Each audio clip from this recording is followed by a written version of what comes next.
Here's what you need to do once a week to maintain your hot tub. 1. Test your water. 2. Adjust your alkalinity and your pH. 3. Add sanitizer. And 4. Add shock. That's it. That's really all you need to do. It should only take a few minutes depending on your water chemistry, but doing it consistently is the key to keeping your water clean and clear. By the way, my name is Matt and I'm from Swim University, and I've been helping people take care of their hot tubs and their pools for over 30 years.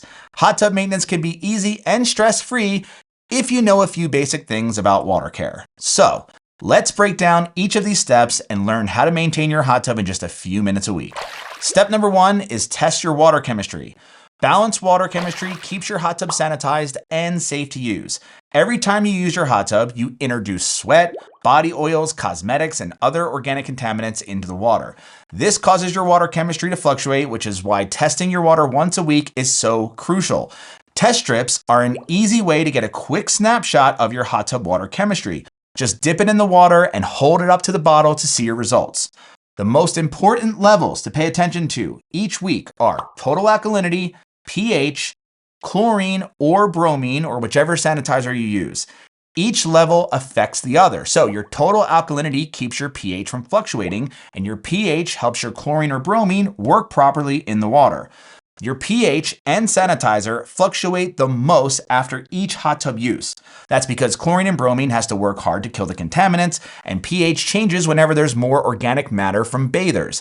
Your total alkalinity won't change that much week to week, but it's worth checking since it helps your pH. Other levels like metals or total calcium hardness might need to be tested and balanced, but that's only when you fill your hot tub with fresh water. Now check out our other video on how to fill your hot tub and add chemicals if you need more help. Ideally, you should test your water after each hot tub use, because this will let you catch any fluctuations in your water chemistry and then fix them. But that might not always be realistic, so you want to plan to test your water at least once a week. By the way, if you find water chemistry especially confusing, or you have specific water issues that just keep popping up, you can check out our hot tub handbook. It's an easy to use handheld reference that covers everything that you need to know about your spa water and keep it clean and clear. It comes with a handy maintenance calendar and a whole section on water chemistry. You can order your copy at swimu.com/handbook or through any of the links below. Step number 2, adjust your alkalinity and your pH. Now that you've tested your water, you want to start by adjusting your total alkalinity and your pH. You'll do that with these chemicals: alkalinity increaser, pH increaser, and pH decreaser, which brings down both total alkalinity and pH. You want to focus on adjusting your total alkalinity first. Again, this usually doesn't change much week to week, but getting your alkalinity in range first will actually help your pH. Your total alkalinity should be between 80 and 120 parts per million, and your pH should be between 7.4 and 7.6. Now, depending on your levels, you'll only need to add a few teaspoons or tablespoons of chemicals to the water, and you want to add each chemical one at a time, waiting between doses to let the chemical dissolve. When adding chemicals, you want to run the jets with the air blower off and let the water circulate for at least 20 minutes with the hot tub cover also off. Then you want to retest your water before adding the next chemical.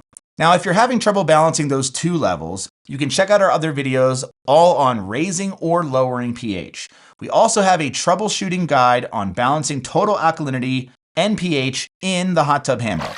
Step number 3, add sanitizer. Now, once your pH is in range, you can add sanitizer. Sanitizer disinfects and sanitizes your hot tub water, killing contaminants, pathogens, algae, and bacteria.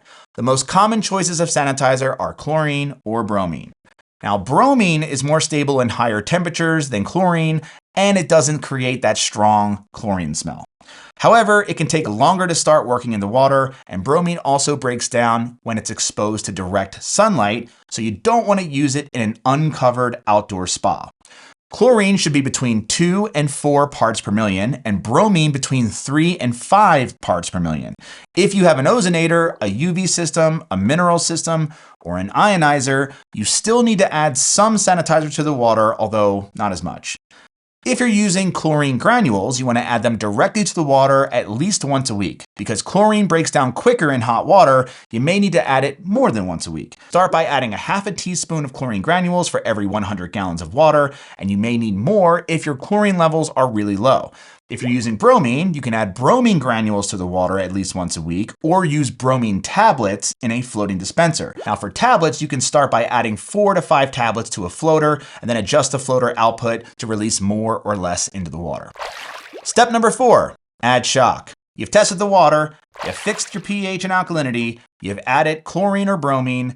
The last step is adding some shock. Now there are 2 types of shock. There's chlorine shock and non-chlorine shock, also known as oxidizer.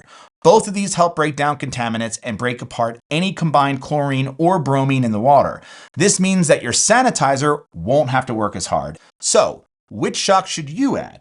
If you don't have any noticeable water issues, you can just add non-chlorine oxidizer. This is a great, gentle option, but it'll still help break apart those contaminants and combine chlorine or bromine. Now, if you have a high-use hot tub or murky water, I suggest adding chlorine shock. Now, for either type of shock, you usually need to only add a capful or a few tablespoons of shock, depending on the size of your hot tub. Now, if you want more help with ongoing maintenance and easy weekly care, you can check out the Hot Tub Handbook at swimu.com/handbook or by using any of the links below. Thanks for watching and happy soaking.